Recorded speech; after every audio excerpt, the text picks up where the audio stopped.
गाठो पर्यो होला ऐठन हो कि झ्यापै आमा हजुर मलाई सम्झी नरुनु है ट्याक्कै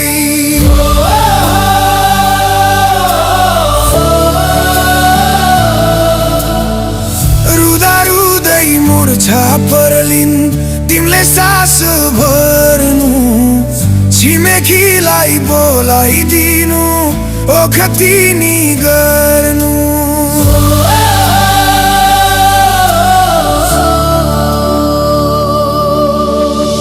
लैजा खबर है हावा पीर व्यथा मैतिर आनन्दिनु मेरी आमालाई सन्चै छ भन्दिनु